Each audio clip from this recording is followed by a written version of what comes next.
We're live. Hello, everyone. Welcome to eSight Vision Central, exploring hobbies with eSight Go.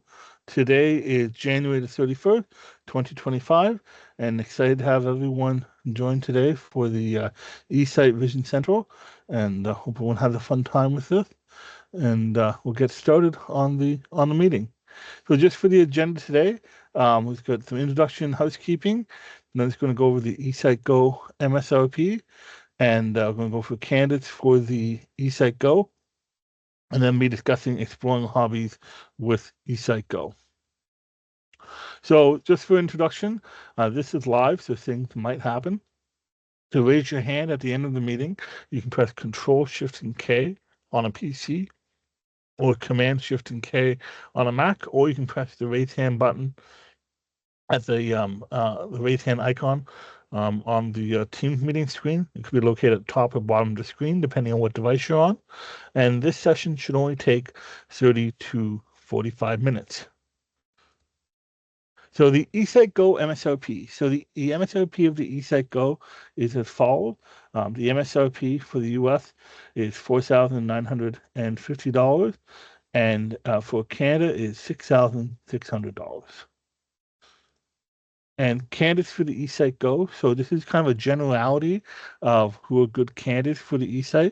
As coaches, we're not good for saying whether the eSight will be helpful for someone or not. It's always best to call in and get screened for that. But this is just a generality for anyone who's joining the meeting and curious about the eSight Go. eSight can assist people with the acuity of 2080 to 2600. Anything beyond 2600 is very much hit or miss. It just depends. eSight was designed for central vision loss, and for those that have functional peripheral vision. eSight Go can assist a variety of visual conditions, but conditions that affect peripheral vision, such as glaucoma and retinitis pigmentosa, can be more challenging to assist.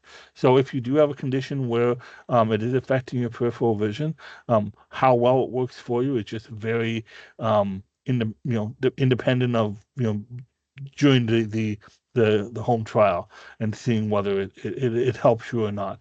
Basically, you don't know until you've tried it. But just it was originally designed to assist the central vision loss, so macular degeneration, Stargardt disease. But we do have some success with those conditions that are affecting peripheral vision.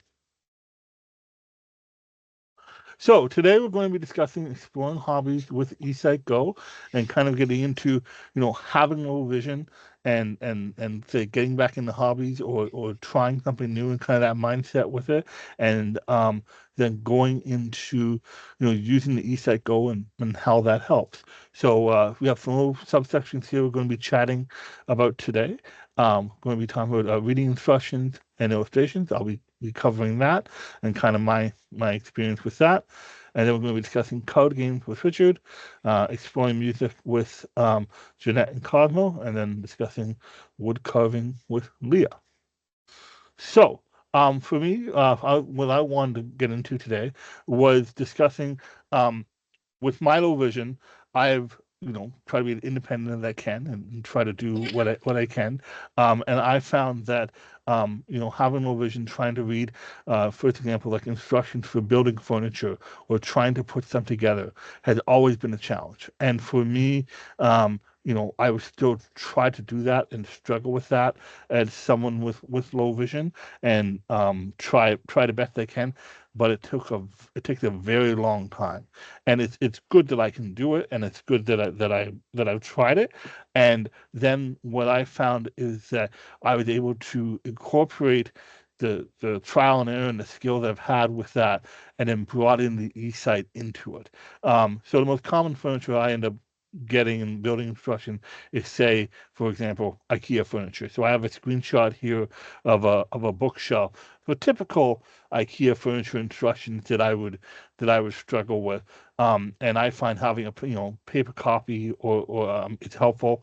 So normally you're opening the box, trying to sort out the parts, trying to make sure you have all the parts there, what the different parts are, what the labels are for the parts, and then trying to follow the instructions step by step to put it together.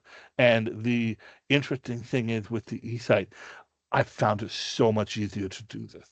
And I found it so much easier to have a look at what I'm trying to do. So there's a number of things that as a person with low vision, I've struggled with. And for example, on the left here, I don't have a large screenshot of it, but the description of the parts. So there is an actual, normally a photo saying, okay, here are the parts that are coming with your kit. And you might have 3 different types of screws. And they might be labeled on the back of the cardboard, A1 and then A2 and A3. But then once you have that, say, the plastic holder open, it might be hard to know, okay, is this A1 or is this A2? And comparing the size of screws can be quite difficult, seeing which ones you're picking up. And I find using the eSight Go, zooming in and using the contrast is so helpful, and making sure you're having the sizes together and what you're trying to do.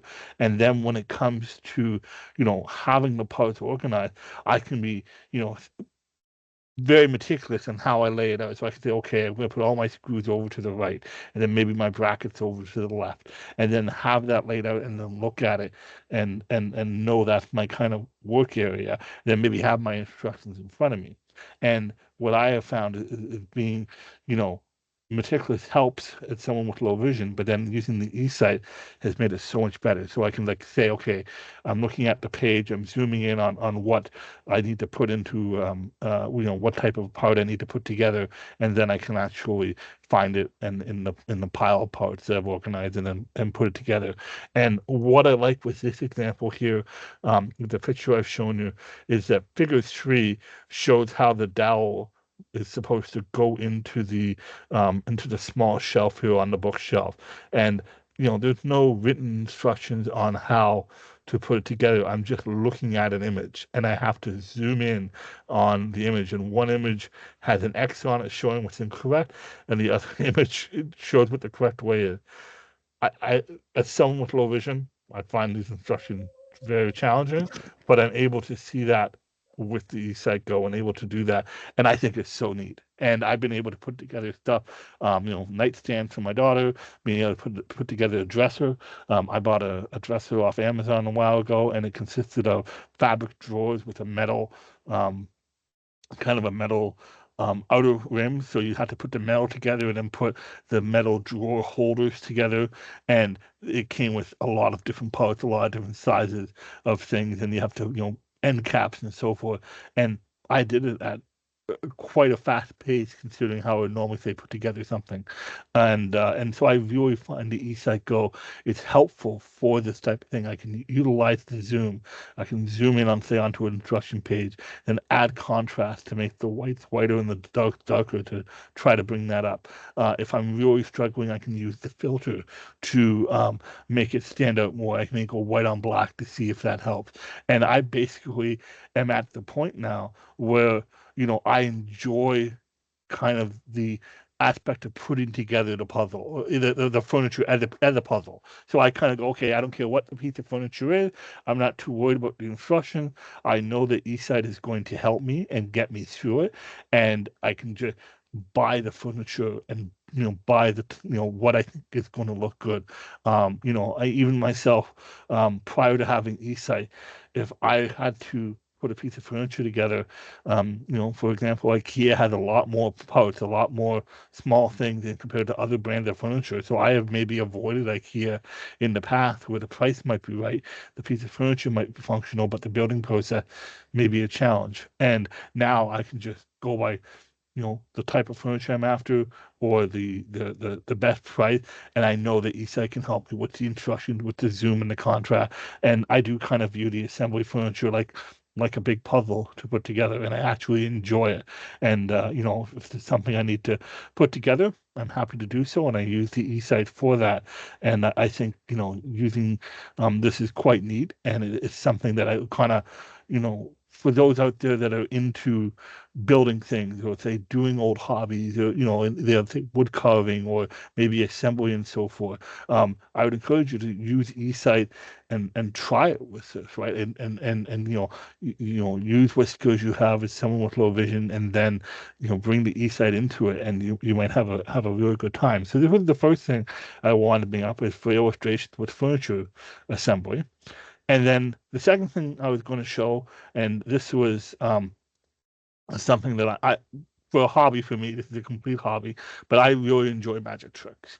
And when I was in graduate school, I found a shop near me that sold magic tricks, instruction booklets, videos, and I would enjoy that. And I would kind of, between essay writing and actual schoolwork, this would give me something else to think about, something else to kind of explore. Well, being low vision and being near a magic shop, I'm a great audience, because if someone is showing me a demonstration of a trick, they make a mistake, I don't see it. And I quite enjoyed there, because I could, go there and be entertained for a few minutes and maybe find something that was interesting. And then I started to kind of explore it a bit more. And I liked magic tricks when I was a kid, having low vision, but even as a kid, I had trouble reading the instructions. So I kind of remembered that when I was in graduate school, and I didn't have the eSight then, but I still bought tricks and I still tried to explore it. And then after, when I got the eSight technology, if I struggled with instructions, if I struggled with trying to do things, I went back with my eSight, and it was so fun. And a couple of the coaches know that I like this as a hobby and kind of my little thing to play with. But the reason why I wanted to show this was that this is from an old book called Expert at the Card Table, where they would literally have written instructions telling someone what to do for a trick, and then a lot of hand-drawn illustrations to show the finger movement or the finger placement if you're trying to manipulate the cards. And these, depending on the illustrations, depending on the amount of figures that are in the instructions, can be quite challenging to figure out. And this book here, this is a public domain book, that's why I'm posting this one, very old book, is a good example of figure 70, where I could zoom in and see, okay, the finger placement to hold the break of the card, and when you're trying to say flip the packet, or, looking at how that goes. And I think this is so fun. And this is one of the things where, as a hobby, I can kind of look back and go, okay, I liked playing with magic tricks as a kid. It was good. Then when I was in grad school, that was kind of my way of keeping myself entertained when I wasn't very busy with my schoolwork. And then, having that stuff and building that collection up, and then being able to go back and say, look at instruction, and using the zoom, using the contrast, and getting more out of it. Even instruction videos, you can get magic DVDs and so forth, where they're showing tricks. Um, you know, Depending on the camera placement and so forth, it might not properly show what you need to do, depending on what you're seeing. And that's where the eSight comes in great, where I can pause the screen, zoom in, and check out the finger placement, or check out what I'm interested in seeing. And I've had a great time with it. And it's funny where, with this hobby, I have basically spent the time relearning or going through books and stuff that I have, and going through DVDs that I picked up in grad school. And this is now, 10 years later, actually more than that, that I'm still going through the same material, and I'm reading through it with the eSight, and I'm picking up more things as I go, and I'm relearning things through different books and stuff that I have. So I thought this was neat, and this is one of the things that, you know, besides the shopping, besides, the things like that, that's really exciting as a low vision person, to practical real life thing, just integrating this in the hobbies is quite fun. So I wanted to kind of say, if you're into things, or you kind of explored things in the past and struggled with your low vision, try going back to it with eSight, and try going back to see what it's like,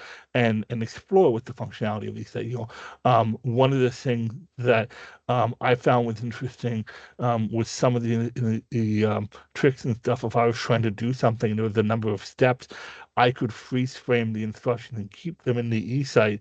And then as I'm trying to do it, practice with my hands, I can look up into the eSight, see the frozen image, then look back down at my hands and see if I'm doing it right. And I think that's quite cool, being able to do it. So that's why I wanted to bring up kind of with the instruction and the illustrations for my hobbies. Okay, so next we have code games, which is a different thing with Richard. So Richard, if you want to chat about the code games and how you've integrated eSight with that, as a hobby, that'd be great.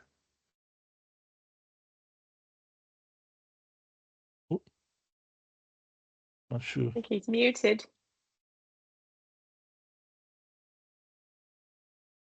Sorry about that. Thank you, Tyler. No. Yes, I can. I use my eSight to play cards, and a lot of the things that I'm going to be going over today, you can actually use. You can use these concepts for any card game, and probably even incorporate them into some board games as well. But for me, everything starts with the zoom. You know, you use your mode button. If you're not in Zoom, to get to Zoom, by default, you should be in Zoom already when you bring the eSight up. Um, and then I'm just using my arrow buttons to increase that magnification. What I'm looking to do is make the cards big enough for me to see, both in my hand if I'm holding them, or on the middle of the table if we're playing a game where the cards are going to be displayed in the middle. So I will adjust my zoom first, try to get it to a size where I can then see the number and the suit. Once I have that, if I'm still having any kind of trouble, or let's say maybe the cards themselves are a little less for contrast, put it that way, then I would adjust using my mode button to go to contrast, and I'm going to add contrast. I already have the zoom set, so now when I add contrast, it's just going to change what that the contrast of that card looks like. So it's going to make the card look lighter and the numbers or whatever look darker. Remember, when you do that, you the color is going to look a little bit different, right? Because we are artificially making things bold and making them stand out. So do expect a little bit of color looking a little bit different when you're using contrast. Um, the other thing that you kind of need to be aware of is watch out for glare. Some cards are very, very glossy. So you may need to try to change, just the angle that you're looking at them. Sometimes that's the easiest fix that you can possibly do. Other times it may be a matter of kind of changing the lighting if that is a possibility, or adding lighting, anything to try to compensate for that glare and take that off the cards. The very last thing that I do as an adjustment is I'll use my mode button, and then I'll go all the way to the end to tilt. And then I can digitally tilt this camera down to where I can look pretty much normally and see those cards on the table as they are displayed. That means I don't have to crank my neck or anything like that. So unless you have already adjusted your tilt, it's already going to be set at the tallest setting. So you'll only be able to go down, but that's the direction you want to go anyway. So now you have your magnification, you have your contrast, and you have your tilt, and everything is set. But what happens now when you want to see, someone next to you or someone else at the table? Let's say they're playing their discard pile, or maybe some poker games, you'll have your cards setting up. In that case, it's a really good time that you can use something that we call the finder. Now, you can only find the finder on the remote, so that is really the only functional difference between the buttons on the right arm of the eSight and the remote. Is this little finder button. The finder button is at the very top left of the remote, and it's just a little button. It's very different than all the others, and so you can tell. What happens is when you hold that button down, it's going to take you out of magnification, and it's going to be represented with a little box on your screen. So what this does is it restores your field of view. So now you're able to see the whole table and everybody around it. And while you might not be able to see the detail of their cards, you can then locate their cards, let go of the finder, and it'll jump right back to that automatic magnification that you have set. And then that allows you to then be able to read and see what they have. Now, this is only on the table face up. I'm not giving you instructions to see through the cards. The site doesn't do that, but but you can do it this way.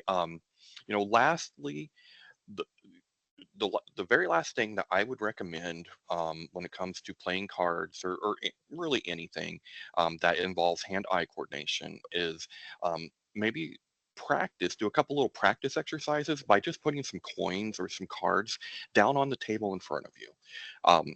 You want to follow your hand and pick a coin and grab it, and you're just going to practice following your hand in your eSight and grabbing.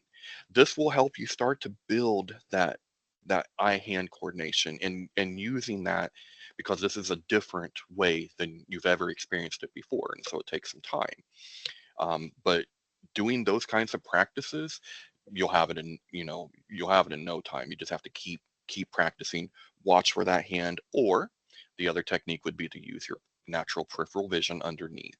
Um, so that's kind of some of the ins and outs, some of the things that I kind of had to learn or rediscover when it came to playing cards. Unfortunately, it didn't help my skill level of playing cards, but I can still play, and that is very that makes me happy. So yeah, that's playing cards. Yes, that's awesome, Richard. No, that's great. And just to kind of build on what I was talking about earlier with magic tricks, if you do have a marked deck, the e-set is very helpful to read the marks on the back of the cards. I do have a couple of marked decks that I have found e-set helpful for. I wasn't going to say that originally, but Richard talked about, not seeing through the cards, and I kind of smiled and thought, well, don't play cards with me. Um, So just saying it is fun that way. But no, that's great, Richard. That's excellent. And I like the hand-eye coordination with say picking up the coins right in a small object. That takes time. If you're saying picking up poker chips and so forth, Mhm, and making that stand out, especially say if you have a green table and poker chips are mhm. say green and white, you can make that stand out and easier to find it. I've watched poker and stuff live when I've been in Las Vegas, and seeing the rules on the table. I needed the eSight to read the rules. Um, and I could see what was going on with the game. That's great. Thank you. All right. Um, next we're going to discuss exploring music with the eSight Go with Jeanette and Cosmo. So Jeanette, if you wanna go first. Sure, thank you, Tyler. So, yeah, reading music. I'm going to concentrate on the reading music side of using eSight because so many people have come to me and asked, is it possible to read music with eSight? And if so, how? A lot of people who have had sight loss have struggled and said that they didn't think that they could read music ever again. And it's really not the case. But the key is to actually learn to read with eSight before you start to tackle reading music. Because, reading with eSight is a little bit of a different technique from reading without eSight. Reading without eSight, people are often used to, having a book or having printed material maybe 10 to 12 inches away and moving their eyes across the page. Of course, with eSight, you have to be able to move your head slowly from left to right in order to scan the details on a page. And one of the techniques that we encourage is to, establish the right distance for yourself from whatever it is you're reading. So depending on the size of print, depending on the type of contrast that the print has, and lighting conditions, I would say pretty much between 8 and 10 inches is probably a good distance to start to practice reading with eSight.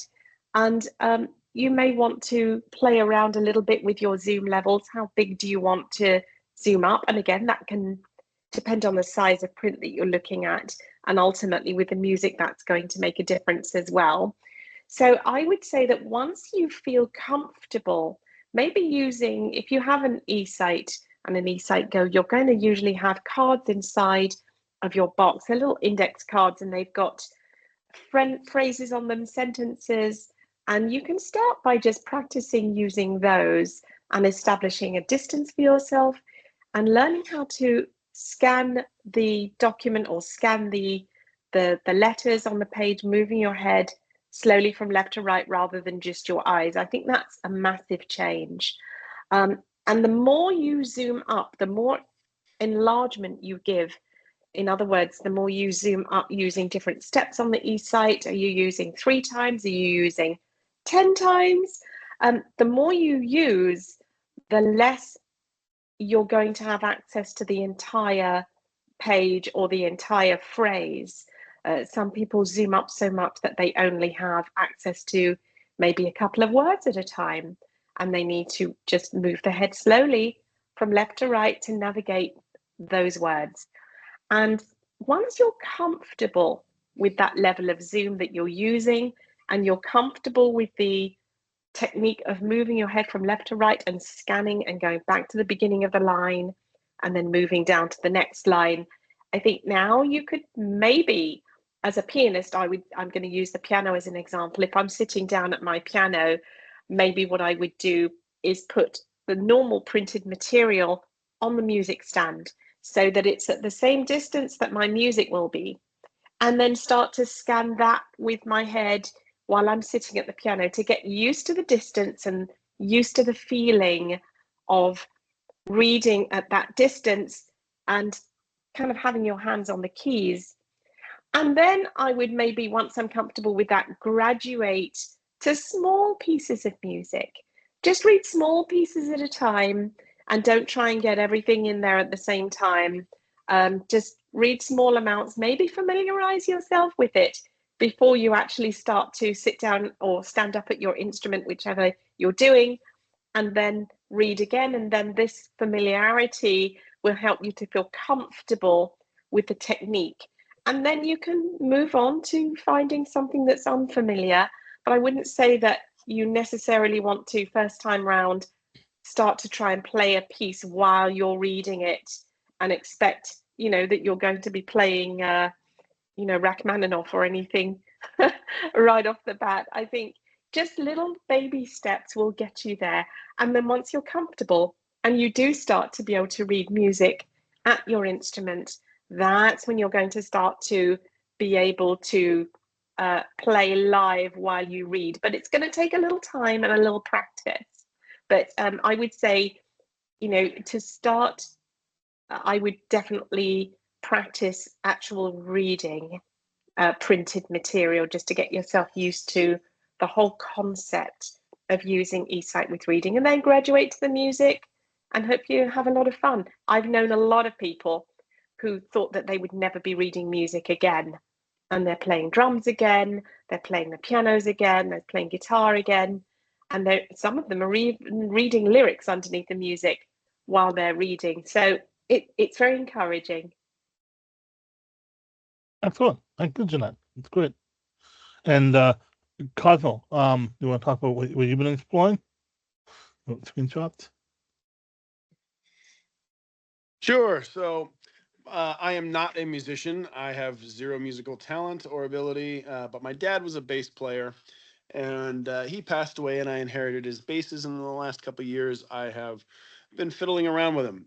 And so this is a screenshot off of YouTube. You can just search tablatures. That's where it's not actually the written out music. It tells you what part of the string to hold down at what time. So in this screenshot, it's a guy playing bass. So I can look at his plucking hand or his fretting hand, which is where you hold down the string, as well as the tablatures above, and they move as he plays. So that's one of the primary ways I have tried to learn some songs.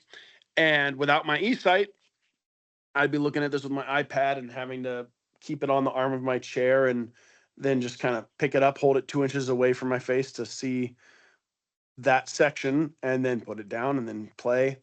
And so with the eSight, I can either prop up my iPad on my lap or get a little music stand and prop it up and keep it at a reasonable distance. And it's made a big difference. On YouTube on the iPad, I just have to tap on the left side of the screen or the right side of the screen, double tap to go back. And you can also slow down the playback speed.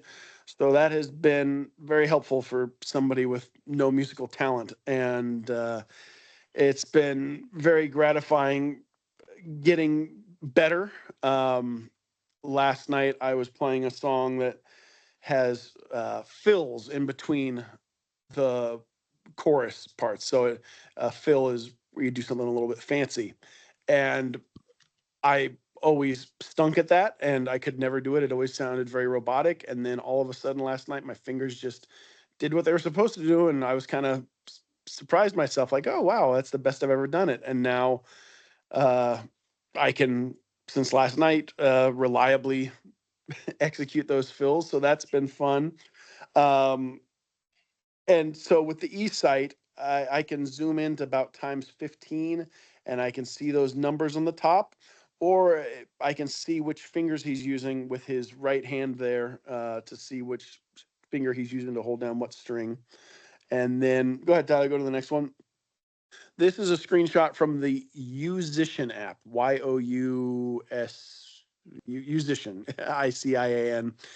And it's sort of like Guitar Hero for those younger folks. So the screen scrolls from right to left, and it has those colored numbers that tells you where on the guitar or bass to hold it down, and then it's got a little bouncing ball.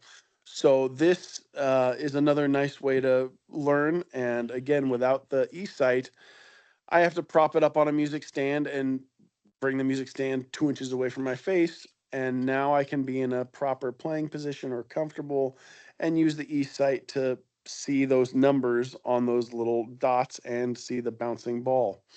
So it's been super helpful, and it's been, for somebody who's not a musician, it's been fun to learn some songs and see how, when I first picked it up 2 years ago, I'd try a song and I'd say, oh no, nope, my fingers can't do that.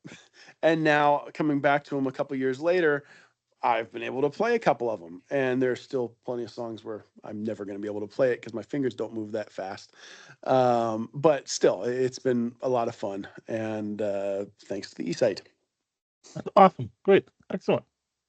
Thank you. And next we're going to talk with some wood carving with Leah, and I'm going to stop sharing the presentation itself so we can maybe see Leah's screen. So I'm going to hope this works well, and we're just going to try this right now. There we go. And Leah, you should be good. I was muted. I'm gonna see if I can highlight speaker. Is that this one? That should be. And the spotlight. Hopefully. Okay, Ty- got Tyler Tyler. would be- Yeah. Okay. And let's see, once I start talking, will it highlight me? Yeah, you're highlighted. Yep. Am you're I? highlighted. Oh, okay, great. Okay. So I did a, what would it be called? Like a subscription box called This Month's Craft, for just to give it a try. And the first one that I got was on wood carving. So it was you get all the stuff that you need, the directions, which were really good, the wood, the knife, and all this stuff. So with that being said, so they give you a template of a bird, and you've got two sides, and then they give you another template with the top of the bird to complete the carving. And all of this is on a single sheet of paper. So what I used the eSight to cut a relatively straight line, as straight as I can get it, but to be able to see the guidelines to cut the templates out. So that way, because they're sized to the block of wood. And I used the tilt to make it easier and just at a better angle. And then I also had to increase the contrast because the lines from the printer were a little bit faded. So they were a little bit hard to see. So just to make those lines darker, I used my mode button, quick press on that mode button, and then the up arrow to increase the contrast to make it a little bit easier for me to cut along those lines. So then you glue the sides of the bird onto the block of wood, and then you start to carve. And that's what the directions said. They're just like carve, and that was it. So I don't really have much more on that. As you can tell, this is not a finished product. But I definitely had to use the eSight to carve the actual bird. A, to be able to see where the template was and to line up my carvings and everything to make sure I wasn't like cutting into the bird itself. And usually when I'm doing something, especially if I'm not using the eSight, I have to get really close to it. You couldn't do that with this, because what would happen is that you have to put so much, well, I did, I don't know if I'm doing it wrong or whatever, but you have to put so much force with the knife and everything, but that once you're done, I'll use the flat side, once you're done carving, it will jerk backward of just holding it steady and then losing that opposition. So if you had this close to your face, there's a pretty good chance of a busted lip or a broken nose or some sort of damage that would just not make it safe. So I definitely had to hold the block of wood further than what my eyesight allows me to see. And so I used the eSight. I had it on tilt just to have it downward to make it a little bit easier. So it's not like up like this, it's down closer to the tabletop, or even in my lap if I wanted to get more force behind it.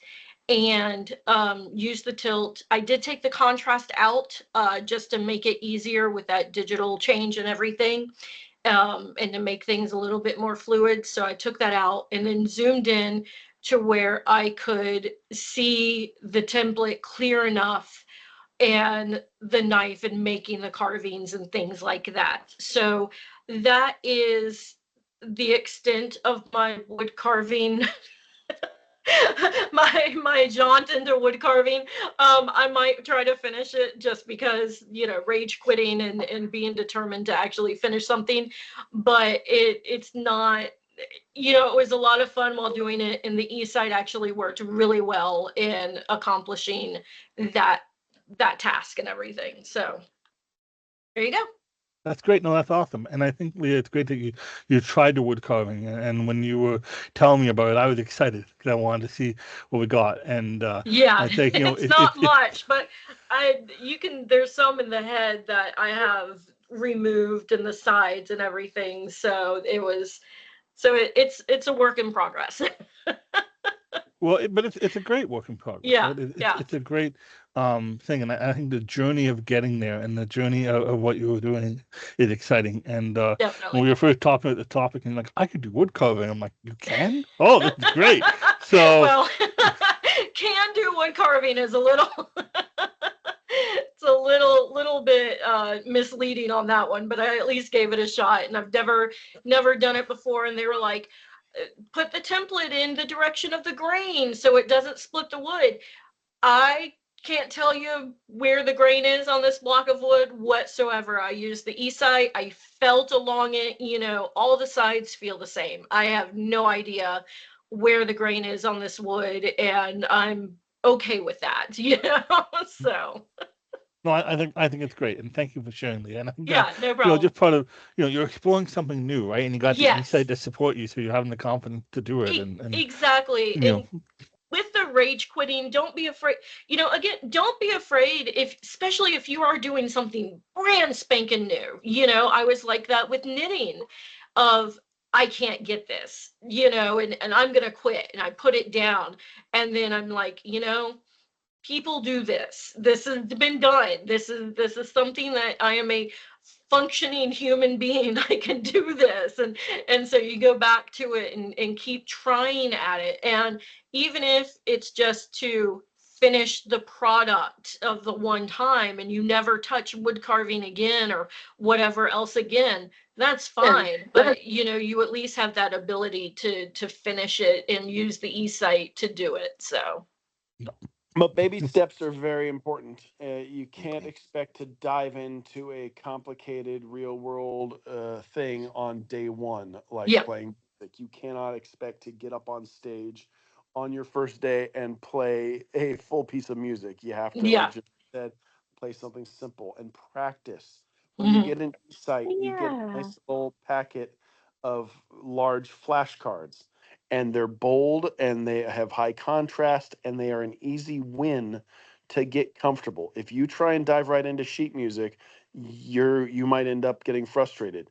And so use these flashcards Absolutely. where they've got an eye chart, where they've got sentences, where they've got um, pictures, and get those easy wins under your belt, and then start escalating, and eventually you'll get there. But don't try wood carving on your very first day. Yeah, I well, think that's great. That's right. Go ahead, yeah, Jen. I think that's a good I think that's a really good principle generally with eSight is that the whole notion of practicing and taking baby steps, because it's different from wearing glasses that you just put on glasses and everything becomes either magnified or clarified in a sense that it's just completely immediate, but that's all it does. Remember, eSight is a device where you can manipulate the image that you see. And I think the difference between that and, say, a conventional pair of glasses is that with an eSight device, you are being fed a video image that is coming to you at super speed, but that video image can be manipulated. You can add contrast, you can change the background and the foreground colors, you can uh, increase the zoom level. And of course, the more you increase the zoom level, the less of the actual image you're going to get, but the more of the detail you're going to get, which is particularly good if you have central vision loss, because you can now use some of your peripheral scanning the images around. And I think once you get your head around the fact that the technique is slightly different, and you do take baby steps, but once you get your head around it, it really is a world changer. Mhm. Very cool. Thank you, Jack. All right. So that if someone has any questions, feel free to raise their hand. Just general things we're discussing with hobbies and so forth.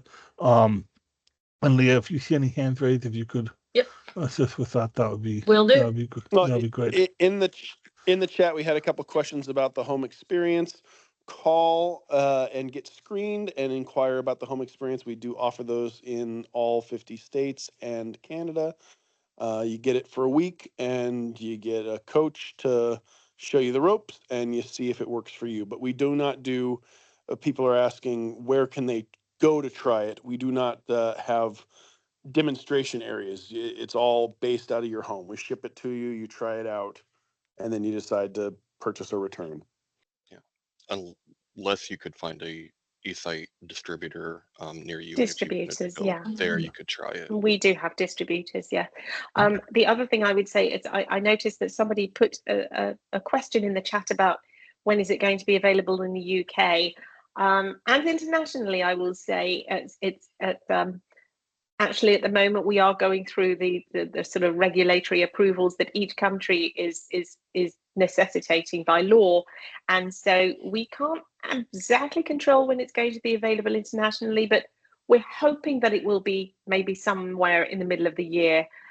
Just keep in touch, but for now I'm just going to say that we're still sort of working through that governmental process in each country, and that includes the UK, France, Europe generally, and Australia, South Africa. There's different regions across the globe where hopefully will be available later on this year. But just keep sort of tuned. Somebody asked about the VA. Tyler, I know eSight 4 was approved for the VA. Has eSight Go? eSight Go, there is so support for it. You gotta talk to your local VA Yeah, you'll have to check person. with your sponsor. Yeah, and speak to them. But there is you can speak to them, and there's a process depending on the VA. Yes. Okay. And then somebody said, can they purchase a Go in the US and ship it to the UK? No. I would say Okay. go visit a distributor. Yeah. Just go visit a distributor and have the conversation with them. But we don't generally encourage that, just because it's not it hasn't been governmentally approved yet, and we wouldn't want anybody to have problems when they get to customs. But again, if you're going to the US, you can always go to a distributor and talk to them about it. Okay. Leah, do you see any hands raised? Yes, I actually do. Hang on one second. Sorry about that. Let me unmute you. Hang on one second. Allow mic, and then you will have to unmute yourself. Daniela, you'll have to unmute yourself.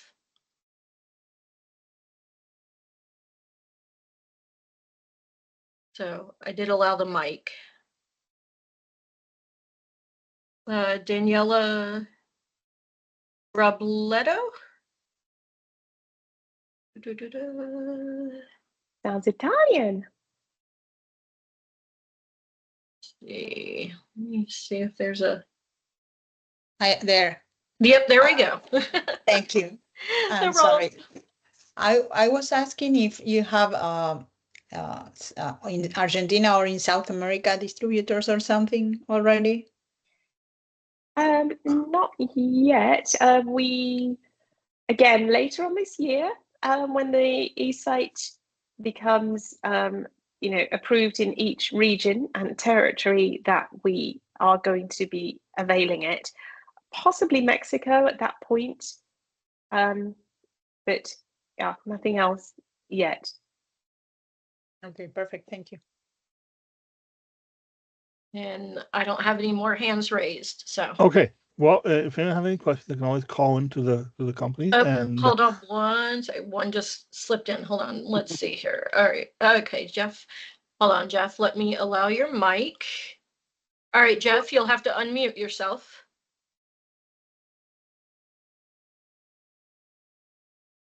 Okay, thank you. There you go. Yep. Hi, everybody. I wanted to ask Jeanette for her email address via chat, but it's saying chat is only available during the meeting. So I don't know why it's not available at the moment. But Jeff, what's your last name? I can email you that, Jeff. Okay, could you do that? Yeah, not a problem. Yep. Yeah, I didn't want to take up the group's time, but I was really fascinated with Jeanette with your music section because I play a little piano and I'm also a chorister, so I use it for singing and playing. Singing being like a single score, and then of course then the traditional piano score. And just real quick, what I'm finding is my vision. I don't know what your vision is, but my vision is like 20/400, and it's such that for me to get to a reasonable reading level, zoom wise, I have to go to probably about 16. And at that level, my field is so compromised that I'm seeing probably a half a measure at a time. Oh, absolutely. So, yeah. So could we discuss that in more length, maybe? And that was one of my real hopes and dreams with the Go, and I love the Go, but so far in that regard, I'm really kind of disappointed. Okay, absolutely. Leah will send me an email with your details, and I'll send you an email, and it'll have a link at the bottom of the email where you can book a meeting with me and we can have a chat about it.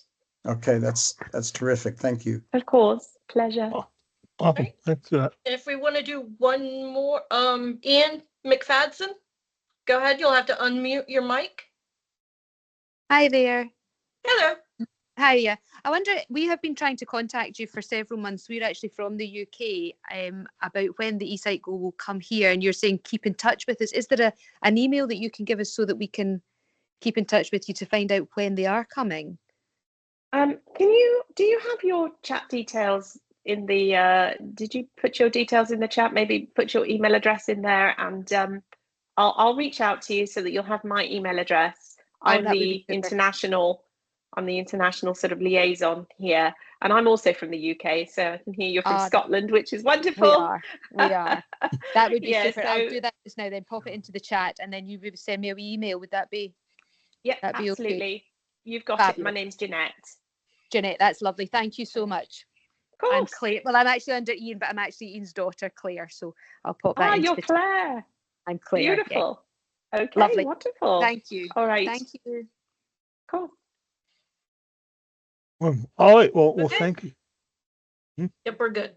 Good. Okay. Yeah. So thank you, everyone. And anything, just please call in to Gentex. Happy to chat with you and go through that. And thank you, everyone, for joining this month's Vision Central. And we'll be back next month. And thank you for joining. And hope everyone had a good time.